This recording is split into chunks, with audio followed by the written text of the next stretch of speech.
득점왕이 3개월 만에 병신이래? 이 말이 돼? 작년 시즌에는 득점왕을 했는데 한 시즌도 아니야. 3개월 만에 이렇게 된다고? 절대 아닙니다. 페리시치 욕할 게 아니라 해리케인을 욕해야 돼 지금. 이 개... 정신을 못 차리고 있어요. 난 최근에 해리케인이 경기 때 등딱 제대로 하는 걸 본 적이 없어. 해리케인이 등딱을 제대로 해가지고 뛰어들어가는 선수 보고 스루패스 제대로 넣어준 기억이 안 나.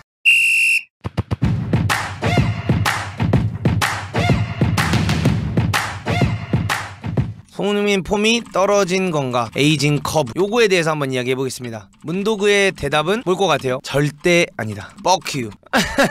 무슨 득점왕이 3개월 만에 병신이래? 이 말이 돼? 아이 씨발 작년 시즌에는 득점왕을 했는데 한 시즌도 아니야. 3개월 만에 이렇게 된다고? 아니야. 절대 아닙니다. 에이징 커브 아니고요. 폼이 떨어진 게 아닙니다. 그렇다면 왜 이번 시즌 손흥민이 못하는가? 손흥민이 이번 시즌 달라진 게 뭐가 있을까? 전 요거를 봤어요. 달라진 거 첫 번째, 득점왕에 대한 부담감을 덜지 못하고 있다. 이게 첫 번째입니다. 냉정해. 손흥민이 부상으로 몸이 안 좋아. 부상 당하기 전부터 골 못 넣었잖아. 득점왕을 하면서 나는 이번 시즌에 내가 또 득점왕을 하지 못하거나 또 골을 많이 넣지 못한다면 나는 이제 똑같은 선수로 인정받지 못해 라는 심리적 부담감이 난 너무 느껴지는 거. 손흥민 선수한테 골에 대한 욕심, 그러니까 내가 무조건 이 골을 넣어야 된다라는 욕심이 많아졌어. 그 욕심이 나쁘다는 게 아니에요. 당연히 선수라면 그 욕심이 있어야 되는데 그 부담감이 너무 많아져서 그 부담감을 덜지 못하고 있다라는 게 난 너무 많이 느껴져. 그러면 두 번째, 플레이 스타일이 달라졌는가? 네, 맞습니다. 달라졌습니다. 무린유 시절에서 얻었던 뒷공간 플레이를 거의 안 가져가고 있는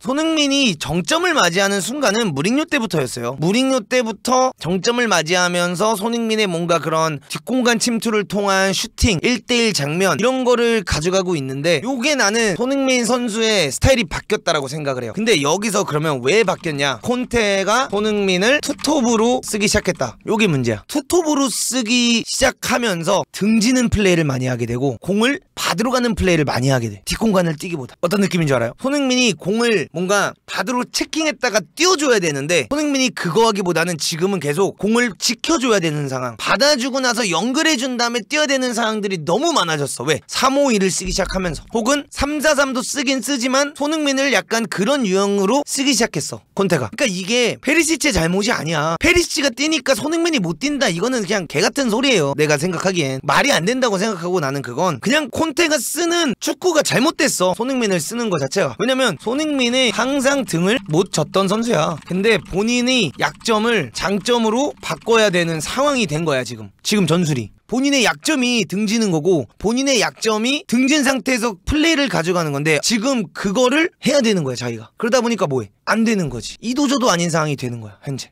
그런 상황들이 만들어졌고, 또 세 번째는 뭐냐? 페리시치가 공을 잡거나 아니면 세센용이 공을 잡았을 때 침투를 거의 안 해. 그게 가장 중요합니다. 침투를 거의 안 해요. 요거를 나도 왠진 모르겠어. 시즌 시작하고 침투를 안 해. 그런데 월드컵이 끝나고 나서 두 경기를 봤는데 갑자기 그 침투를 하기 시작했어. 그래서 손흥민이 나는 현재 폼이 올라오고 있다라고 평가하는 중. 전 이래요. 월드컵 직전까지는, 다치기 전까지는 이걸 절대 안 해. 근데 요즘은 뒷공간 침투를 하더라고. 어제 페리시치가 공 잡았을 때 손흥민이 계속 빠져나가면서 그 공 받아가지고 왼발로 크로스 올린다거나 이래가지고 코너킥 얻는다거나 이런 장면들 좀 보였을 거예요. 아니면은 페리시치가 넣어준 거 손흥민이 뛰어가지고 다시 꺾은 다음에 뒤로 내주는 장면, 요런 장면을 많이 했어 어제. 그러면서 손흥민이 다시 뭔가 관여가 높아졌어. 그래서 나는 조만간 골을 다시 넣을 거라고 생각합니다, 손흥민이. 요걸 하기 시작했기 때문에. 그래서 지금 그 전까지는 투톱으로 뭔가 뛰면서 계속 본인이 포체티노 시절 때 라멜라랑 경쟁할 때 플레이메이커 이거 하려다가 라멜라랑 자주 교체 아웃되고 자주 비교되었음. 근데 그걸 버리고 무린유가 오고 그걸 버리고 그냥 뛰기 시작하면서 인생 퍼포먼스가 나옴. 근데 지금 그걸 안 해. 그러니까 여러분들이 그걸 아셔야 돼요. 그러니까 여러분들이 손흥민 선수를 너무나 사랑하고 좋아하는 건 아는데 무조건 손흥민이 뛴다고 그 패스를 준다고 손흥민이 거기서 좋은 장면이 나오는 건 아니에요. 그걸 여러분들 좀 아셨으면 좋겠어요. 손흥민이 뛰는 데는 그 패스를 받고 싶어서 뛰는 것도 있지만 손흥민이 그걸 띄워줬기 때문에 페리시치가 다른 그림을 만들 수도 있는 거야. 페리시 얘기 좀 그만했으면 좋겠어.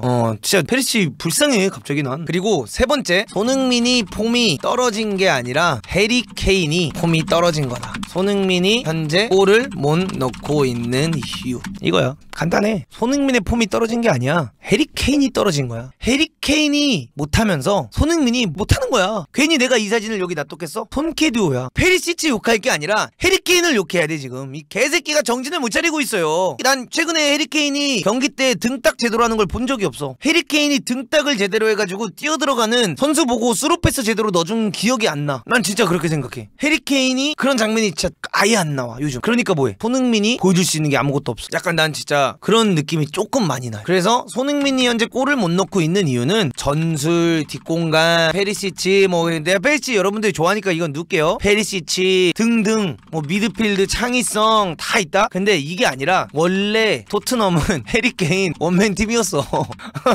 근데 그 원맨이 죽서. 그러니까 어떡해? 팀이 죽서. 모든 전술과 모든 팀의 스타일이 해리케인 중심으로 돌아가는 팀이야. 근데 그 원맨 선수가 그 해리케인이 뭘 못해. 그 해리케인이 지쳤어. 왜? 해리케인도 갈았었잖아. 얘 경기 뛰는 거 보면 미친 거 같은 게 영국 대표팀을 가도 선발, 토트넘도 선발, 그냥 죽어라 뛰겨 해리케인. 근데 얘는 수비도 열심히 해. 공미도 떠야 돼. 공격수도 떠야 돼. 스루패스도 넣어야 돼. 자기도 골 넣어야 돼. 해리케인도 지칠 때가 됐어. 근데 해리케인이 이제 뭐해? 지치면서 손흥민이 뭘 보여줄 수가 없는 거야. 그래서 그나마 해리케인이 살아나는 장면은 셉세비. 내가 그래서 셉세비가 중요하다는 거야. 셉세비가 들어와서 흔들어주고 케인 주면 케인이 손흥민을 줄 수 있는 여유가 생김. 근데 지금은 흔들어주는 애마저 다쳤어. 셉세비마저 다쳤음. 그러니까 해리케인이 이제 더 이상 쉽지 않은 거야. 더 이상 힘들다. 요겁니다. 손흥민이 못해진 게 아니고요. 손흥민이 폼이 떨어진 게 아니고요. 갑자기 에이징 커브가 온 게 아니라 해리케인이 사람이다.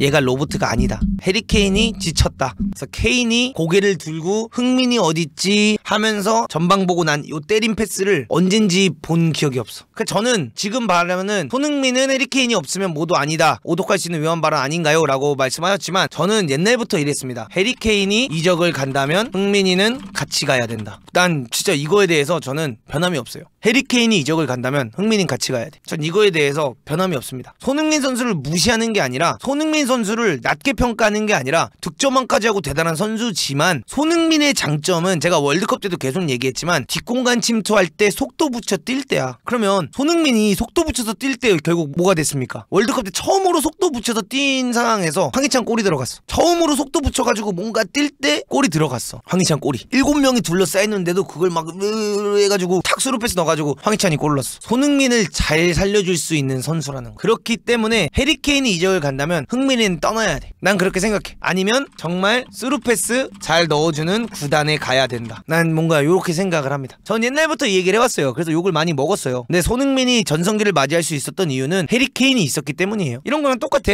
홀란드? 데브라이너 없잖아요. 아무것도 아니다. 이런 말하면 난 욕먹어. 근데 난 이런 얘기를 해요. 홀란드 데브라이너 없으면 아무것도 아니야. 물론 무서움이 있지. 물론 대단함이 있지. 근데 데브라이너 없었으면 이번 시즌 9골 정도 넣었을 듯. 그래서 나는 항상 하는 말이 음바페, 홀란드 비교 불가. 그냥 음바페야. 고트 지역에 들어가려면 개인 기술이 좋아야 돼요. 고트 지역에 들어가려면. 근데 이 고트 지역에 들어가기 위한 개인 기량이 적어. 홀란드는 뛰는 거야. 그냥 뛰는 거. 근데 손흥민 선수의 최고의 장점 뒷공간 침투. 이거는 현재 내가 봤을 때 월드 탑 3 안에 무조건 들어감. 그 다음에 1대1 상황 혹은 슈팅을 때릴 수 있는 상황이 만들어진다면 탑 3 안에 이것도 들어감. 이 부분은 현재 메시나 호날두 누구랑 비교를 해도 손흥민이 더 위에 있음. 뭐 살라보다도 더 좋음. 난 이거는 손흥민이 무조건 제일 위에 있다고 생각해. 근데 이 패스를 넣어주는 선수가 없으면 손흥민 선수는 아쉽지만 위협적인 선수는 아니야. 요렇게 저는 봐야 된다라고 생각을 합니다. 손흥민 선수가 폼이 결국에 말하는 건 떨어지거나 에이징 커브가 온 게 아니라 득점왕에 대한 부담감을 덜어내는 시간이 필요했던 거고 케인 혹은 창의성을 더해줄 수 있는 선수가 필요하다고 느껴진다. 요렇게 보겠습니다. 원래 손흥민은 플레이 메이킹을 할 때는 위협적인 선수가 아니었다는 것은 진짜 모두가 알고 있다. 손흥민을 너무 사랑해서 부정하고 싶은 것 나쁜. 지금 생각해봐요. 인터밀란 우승 당시 루카쿠, 라우타로, 루카쿠, 해리케인, 라우타로, 손흥민. 이게 안 된다니까. 라우타로 느낌이 아니야. 라우타로 느낌이 아니야. 손흥민은 라우타로 느낌이 아니란 말이야. 오히려 이런 느낌으로 가야 돼. 투톱으로 가잖아. 352 투톱을 쓸 거면 오히려 피터 크라우치, 해리케인, 로비킨, 손흥민, 로비킨, 대포 요런 느낌이지 원래. 요 느낌을 내야 되는데 요 느낌을 내려고 하니까 이게 안 되는 거야 지금. 요 느낌이. 하여튼 요렇게 해서 저는 손흥민 선수에 대해서 이렇게 얘기를 하고 싶습니다. 손흥민 선수가 저하가 된 게 아닌 해리케인의 폼이 저하가 되면서 해리케인이 갈리면서 손흥민이 효과적으로 뛸 수 있는 상황이 많이 나오지 못하고 있다. 손흥민의 가장 큰 장점을 살려줄 수 있는 선수가 폼이 떨어지면서 손흥민이 폼이 약해졌다. 손흥민이 그런 1대1 능력 혹은 슈팅할 수 있는 기회조차 만들어지고 있지 않기 때문에 손흥민이 못해지고 있는 것처럼 보여지는 거다. 이렇게 볼 수 있을 것 같아요.